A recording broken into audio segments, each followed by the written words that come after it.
Assalamualaikum warahmatullahi wabarakatuh. Alhamdulillah. Alhamdulillahirabbil alamin. Wassalatu wassalamu ala asyrofil anbiya'i wal mursalin sayyidina wa maulana Muhammadin wa ala alihi wa ashabihi ajma'in. Pada yang kami hormati pimpinan PJNU Kabupaten Kediri beserta Banom dan lembaga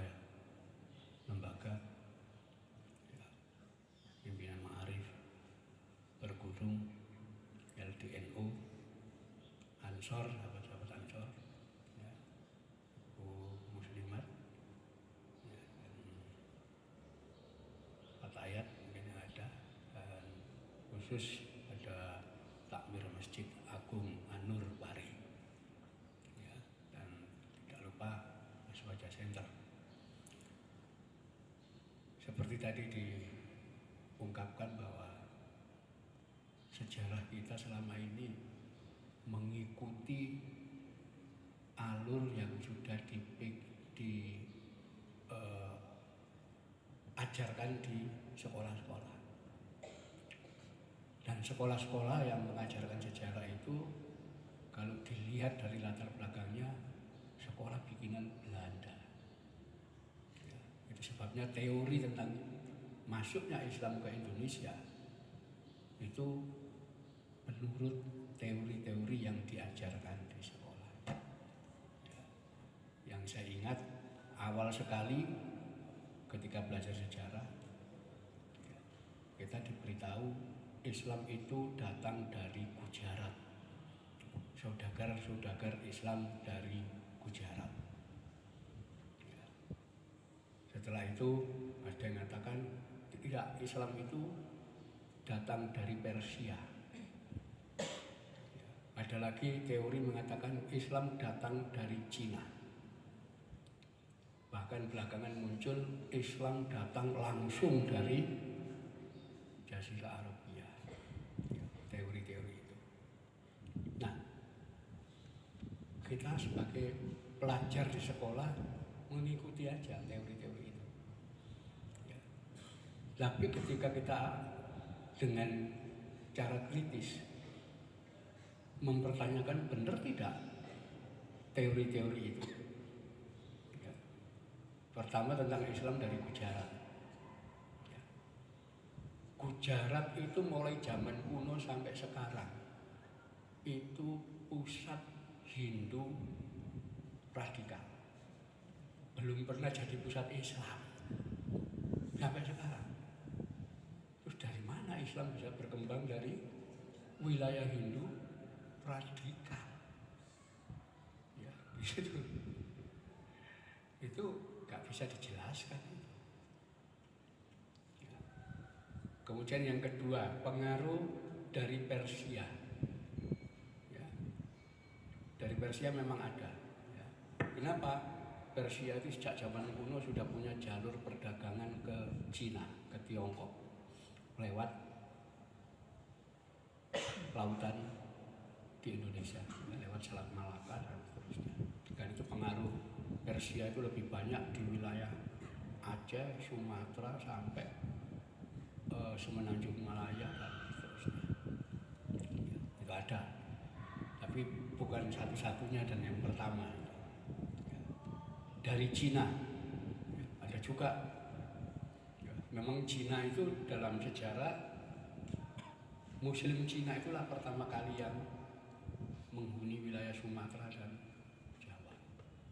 Ternyata ketika orang Jawa belum Islam, Cina sudah Islam lebih dulu. Tapi mana yang lebih dulu? Ya. Dari mana Islam masuk ke Nusantara? Ya. Nah, kalau kita membaca sejarah dengan data yang valid, ya, kita akan menemukan fakta bahwa teori-teori tentang masuknya Islam dari berbagai tempat itu kurang benar. Kenapa? Islam awal itu justru kita temukan pada masa Khalifah Umar bin Khattab. Ya. Jadi pada masa Rasulullah sampai digantikan oleh Khalifah Abu Bakar As-Siddiq. Tidak ada dokumentasi. Ya. Al-Quran aja belum ditulis. Ya. Hadis-hadis masih belum ditulis. Apalagi administrasi pemerintahan tidak ada. Baru zaman Khalifah Umar bin Khattab itu mulai ada tulisan. Ya. Siapa yang jadi gubernur di Kufah, siapa yang di Yaman, itu sudah ada catatannya. Ya. Kebijaksanaan Khalifah Umar bin Khattab itu apa? Sudah ada catatannya. Pejabat-pejabatnya siapa saja itu ada catatannya zaman Khalifah Umar bin Khattab. Sebelum itu tidak ada. Ya. Nah, dari sekian dokumentasi dari pemerintahan Khalifah Umar bin Khattab itu ternyata ditemukan satu dokumen tentang kedatangan utusan dari kerajaan Sarondib, ya, di mana kerajaan Sarondib ini terletak di tengah laut. Nah, sebutan Sarondib ya, dalam dokumen itu nanti belakangan itu menunjuk tempat di tengah laut yang dikenal dengan nama Swarnadipa.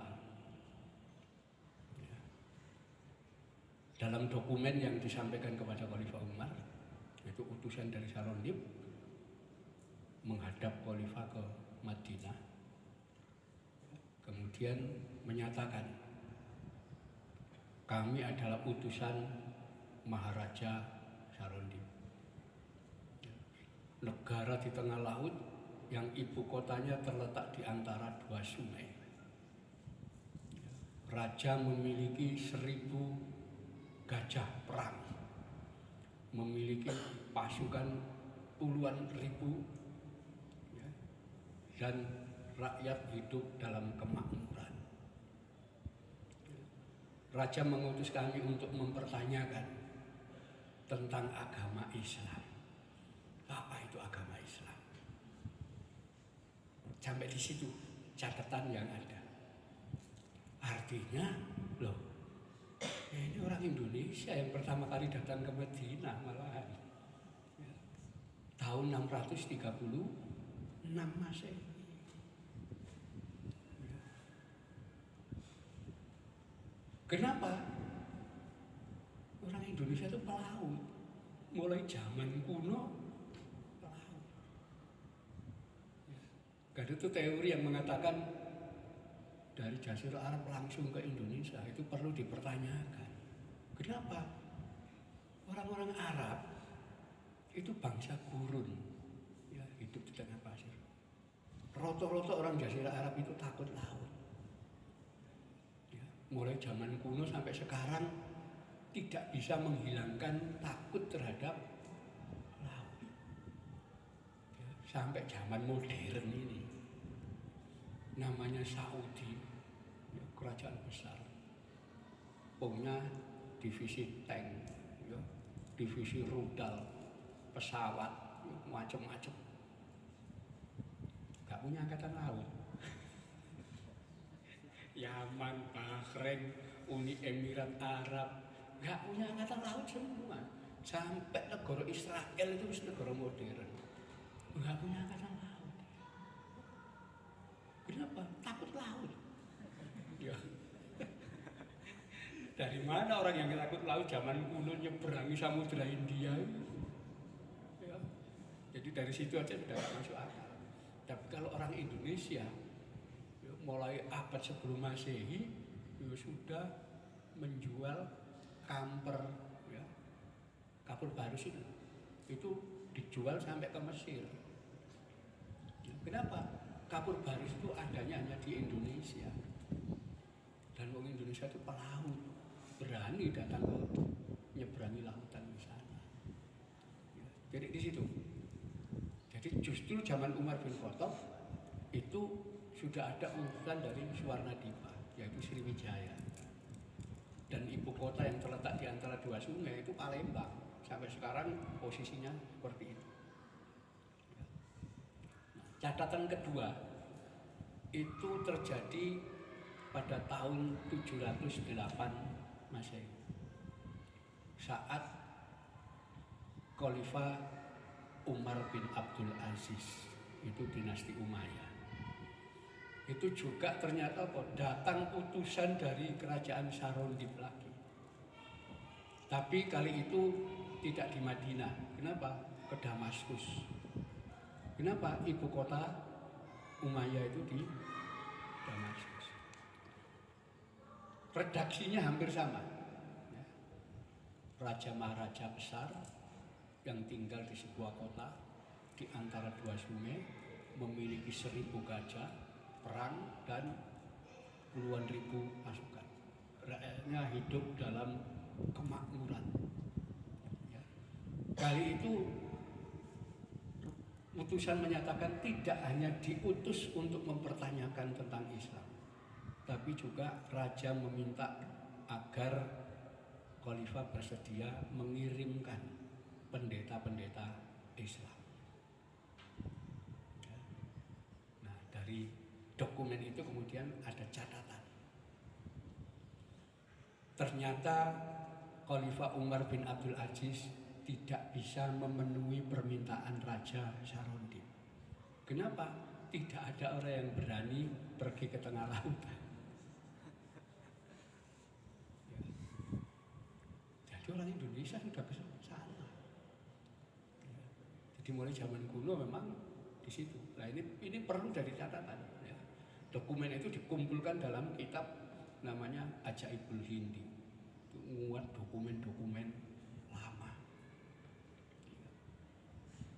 Itu sebabnya jangan heran orang Sumatera itu Islam lebih dulu daripada Jawa.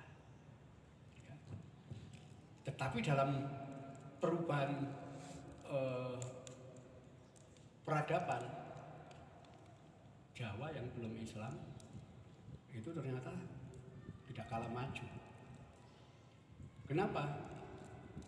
Tahun 648 Masehi, saat kekuasaan berpindah dari Khalifah Umar bin Khattab ke Utsman bin Affan,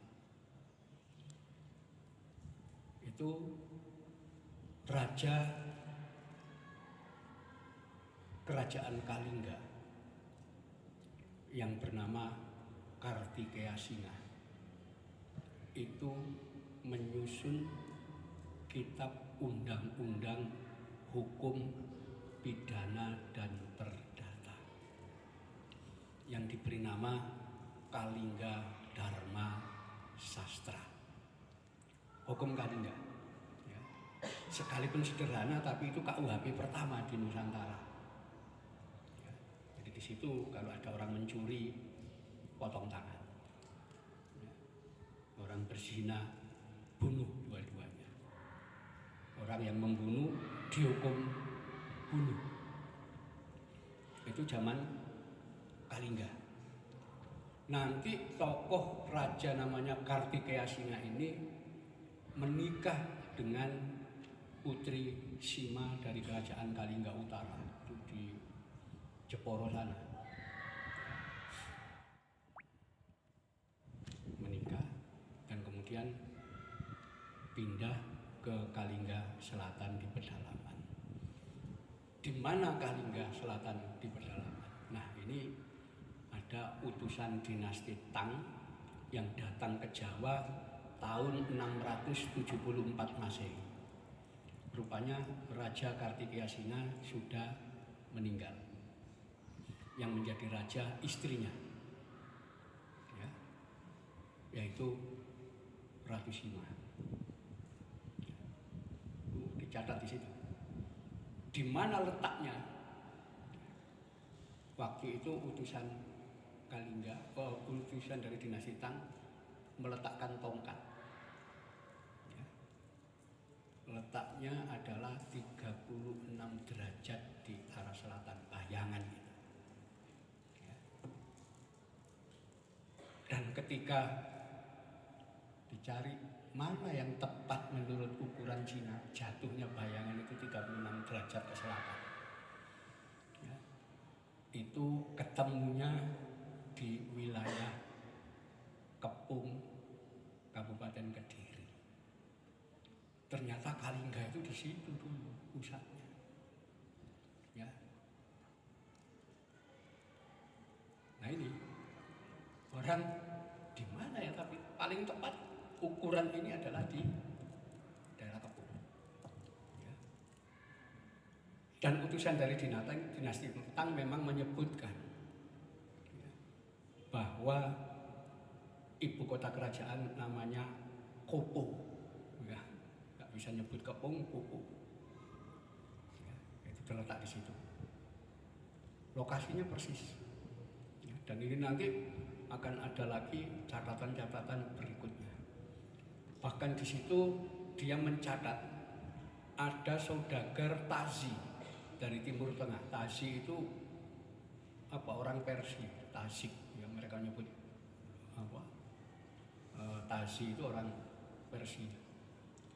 Itu datang ke Kalingga dan kemudian saudagar ini tidak percaya bahwa hukum ditegakkan di kerajaan Kalingga. Mereka tidak percaya, bagaimana mungkin ada sebuah negara penduduknya tidak ada yang menjadi maling, tidak ada jadi penipu, tidak ada jadi pembunuh, semuanya patuh di bawah hukum. Itu tidak percaya dia. Akhirnya dia meletakkan satu peti perhiasan emas dan permata, diletakkan di jalan di depan pasar. Ternyata satu peti emas dan permata ini selama 2 tahun tidak ada yang ngambil. Ya. Dan baru kemudian putra mahkota ya, itu diberitahu sama pengawal-pengawalnya bahwa ada orang asing ya, itu mencoba penduduk kita, apakah ada maling atau tidak. Ditempatkan di situ. Nah, rupanya tersinggung putra mahkota. Bagaimana dia tidak percaya hukum tegak di sini? Ya. Kemudian didatangi tempat itu dan kemudian peti berisi emas permata itu ditendang dan diinjak-injak sampai rusak. Nah, di situ dia dianggap melanggar hukum, merusak barangnya orang lain. Ya. Nah, di situ utusan dari Cina mencatat. Akibat perbuatan itu oleh Ratu Sima, putra mahkota tadi dijatuhi hukuman. Pertama, kedudukannya sebagai putra mahkota dicopot karena tidak pantas nanti jadi raja kok bekas penjahat. Yang kedua, kakinya dipotong. Itu menunjukkan keadilan hukum. Gak peduli keluarga raja, gak peduli anaknya raja, kalau salah dihukum. Ya, ini. Dan kemudian dalam catatan kuno, pangeran mahkota yang putra dari Ratu Sima ini namanya Pangeran Pradaputra. Ya, Pangeran Pradaputra. Itulah pangeran ini kemudian dibuang ke hutan selatan, hutan Ludoyo. Ya, di sana. Itu nanti nama Pradaputra itu kita dapati dalam prasasti Dinoyo. Ya. Ternyata pangeran Pradaputra ini punya anak, Pradaputrasa. Ya. Itu yang akan kawin dengan Utejana, itu putrinya Gajah Yana. Gajayana itu adalah Raja Kanjuruan di Malang. Tapi sebetulnya Gajah Mada itu orang Kediri. Kenapa? Dia putra mahkota dari Narapati Dewa Sima. yaitu yang kedatonya ada di Bogor Prada. Bogor Prada itu nama dusun, sampai sekarang namanya Bogor Prada, di Desa Siman. Ya. Rupanya tempatnya Ratu Sima itu namanya Siman. Ya, itu bahasa Jawa begitu. Ya. Tempatnya Mangkunegoro disebut Mangkunegaran. Ya, memang zaman. Nah, disitulah Gajayana ini kemudian pergi ke timur karena keraton dipecah menjadi dua, antara keraton timur dan keraton. Kenapa? Terjadi konflik perebutan kekuasaan. Ya. Kenapa? Karena putrinya Dewasima yang namanya Dewi Sudiwara itu kawin dengan Rakai Mataram Ratu Sanjaya. Disitulah yang satu sudah daripada rebutan kamu pergi ke timur, yang satu berkuasa di Mataram. Kenapa disebut Mataram? Karena Sanjaya itu menantu, jadi yang memiliki warisan itu adalah istrinya. Ya, Kalingga di barat sana dinamakan Mataram, warisan dari ibu. Ya. Bahasa Sanskerta, Mataram itu bentuk jamak dari Matar. Matar itu adalah ibu. Ya, jamaknya Mataram, warisan dari ibu. Ya, jadi sebetulnya kerajaannya satu dulu, Kalingga itu ya pusatnya di Kediri, tapi dipisah dua, yang satu jadi Kanjuruhan, yang satu jadi Mataram. Jadi wilayah di sini mulai sebelah selatannya Kali Kondo itu sudah masuk wilayah Mataram. Tapi yang di utara sana masuk wilayah Kanjuruhan. Itu nanti ada di prasasti Kanjuruhan di macam-macam ya, tempatnya. Bahkan dinasti Tang juga mencatat bagaimana Gajayana itu memindahkan kerajaan dari barat ke timur. Ya, di tempat namanya dalam bahasa Cina disebut Bolu Gasyat. Ya, di mana itu? Ternyata itu nama desa di Malang sana, Desa Waru Gasek. Sampai sekarang nama itu nggak berubah. Ya, masih ada Candi Badut, itu bekas peninggalan kerajaan Kanjuruhan. Itu di Desa Gasek sampai sekarang namanya tetap tidak berubah. Oh ternyata dinasti Tang dulu betul tentang Gasek itu. Masih di situ. Itu perubahan-perubahan yang terjadi di situ. Ya, jadi ini nanti hukum Kalingga ini pada masa Wisnuwardana dan Kertanegara itu diperbaharui, disempurnakan menjadi hukum KUHP yang namanya Purwadigama Dharma Sastra. Ya. Jadi raja-raja zaman dulu itu ada semacam keyakinan kalau mau jadi raja besar itu harus jadi raja muda dulu di Kediri sini. Ya. Karena itu Kertanegara itu sebelum menjadi Maharaja Singosari, dia diangkat menjadi raja muda di Doho. Awalnya di Keling dan kemudian di Doho. Ya. Nanti Jayanegara juga begitu, diangkat menjadi raja muda dulu di Doho sini. Ya.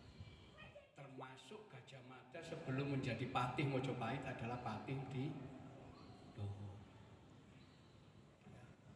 Nanti pada masa Mojopahit itulah Gajah Mada menyempurnakan kitab undang-undang hukum Purwadigama menjadi Kutara Manawa, undang-undang hukum Mojopahit, dan itu tidak berubah.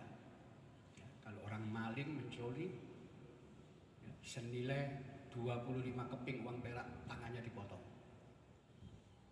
Kalau pencuriannya setara dengan 100 keping uang perak, kakinya yang dipotong. Kalau mencuri lebih dari 200 keping uang perak, dipenggal. Kenapa? Ini sudah maling tingkat besar. Itu Utara Manawa. Itu Gajah Mada yang menyempurnakan itu. Dan itu disusun di Kediri ketika dia menjadi patih di Kediri. Nah itu termasuk nanti yang berkaitan dengan persinahan. Persinahan itu laki-laki maupun perempuan harus dihukum bunuh. Ya. Orang membunuh orang juga dibunuh. Jadi banyak aturan-aturan. Tetapi hukum sampai pada masa Utara Manawa itu keberpihakannya lebih banyak ke perempuan. Ya. Jadi yang banyak jadi korban itu laki-laki. Ya. Jadi misalnya orang laki-laki di tengah masyarakat umum, di jalan atau di tempat umum, dia menggoda perempuan dengan memegang bagian tubuh perempuan. Dan perempuan itu kalau sampai dia menangis dan merasa dipermalukan, maka laki-laki yang melakukan tindakan mempermalukan itu dipotong tangannya. Ya. Jadi apalagi yang melakukan pemerkosaan, itu tidak hanya dihukum mati, tapi apa? Harta miliknya, tanahnya dirampas oleh negara. Anak istri pemerkosa itu diambil dan dijadikan budak oleh negara. Jadi hukumnya ngeri kita lihat. Begitu. Nah, beda dengan sekarang, hukum yang dibikinkan Belanda, memperkosa 8 bulan. Wah, akhirnya dibaleni. Dulu betul-betul dihabisi itu sak keluarga. Ya, jadi hukumnya keras ya begitu. Dan itu berlangsung sampai masa Mojopahit. Ya, dan itu memang masa puncak kemajuan kita pada masa Mojopahit itu. Nah, itulah catatan-catatan zaman kuno. Dan tentang kedatangan Islam pada masa Ratu Sima tahun 674 Masehi, itu tidak ditemukan data ada Islamisasi massal di Jawa. Ya. Sampai kira-kira 800 tahun Islam tidak berkembang di Jawa. Ada 1-2 Muslim di Jawa, tapi yang lain. Ini catatan lama. Kenapa? Karena orang-orang di Jawa ya, dan juga di bagian lain Nusantara itu menganut ajaran kuno. Kalau di Jawa disebut Kapitayan, ya. Kalau di Sunda ada Sunda Wiwitan, kalau di Kalimantan ada Kaharingan, macam-macam. Itu agama yang memuja kepada dewa kehampaan, dewa kosong, Sang Hyang Taya. Taya itu artinya kosong. Suwung. Bahasa Jawa ini suwung. Kan itu didefinisikan Sang Hyang Taya itu tan kena kinaya ngapa, tidak bisa diapa-apakan. Tidak bisa diangen-angen, tidak bisa dibayangkan, tidak bisa dibandingkan dengan sesuatu. Pokoknya kosong.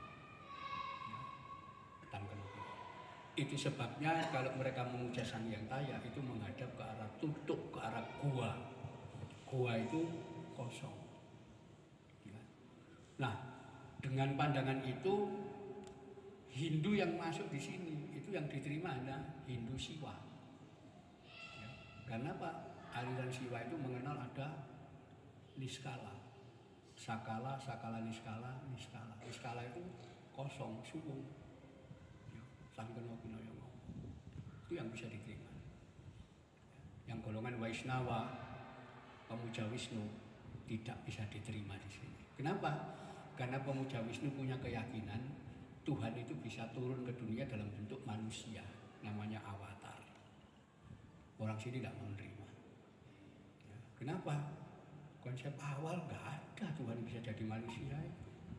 Tuhan ya tetap nggak bisa. Dinalar, diangen-angen nggak bisa. Itu, karena itu tertolak. Buddha pun yang masuk juga Buddha yang aliran Mahayana, yang mengenal Kamadhatu, Rupadhatu, Arupadhatu, di mana Tuhan pada saat tertentu tidak bisa digambarkan dengan sesuatu.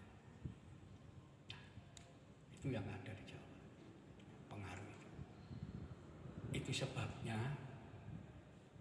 orang Islam kenapa nggak bisa berkembang? Orang Jawa zaman dulu ya, nganggep orang Islam itu pemuja berhala. Kenapa? Loh, kalau sembahyang itu nyembah batu ya. Kalau tidak menghadap ke arah batu itu sembahyangnya dianggap nggak sah. Jadi mereka gitu. Apa bedanya dengan orang India yang memuja batu? Batu juga itu.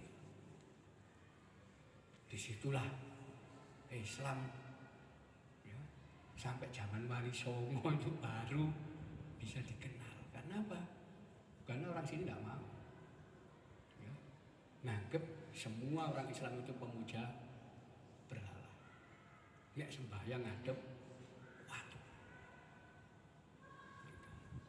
Gitu. Ini yang gak dibahas oleh sejarawan. Jadi orang kita zaman kuno wis bertauhid. Ya. Nanti kita juga akan menemukan itu catatan ya, bagaimana dikisahkan di dalam Serat Wali Songo, Sunan Giri dan Sunan Bonang berangkat naik haji sampai di Pasai ketemu dengan Syekh Maulana Ishaq. Syekh Maulana Ishaq itu kakeknya Sunan Giri. Ketika ditanya, beliau berdua mengatakan akan naik haji. Oleh Syekh Maulana Ishaq ditanya, apa kamu sudah tahu? Apa yang kamu datangi di sana? Baitullah. Ya. Omahnya Allah. Ya. Menurut Syekh Maulana Ishaq, kalau kamu meyakini bahwa Allah itu ada di dalam batu itu, musyrik. Ya.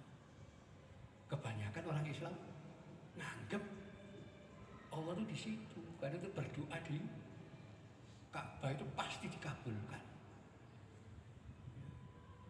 Padahal orang dulu nggak begitu.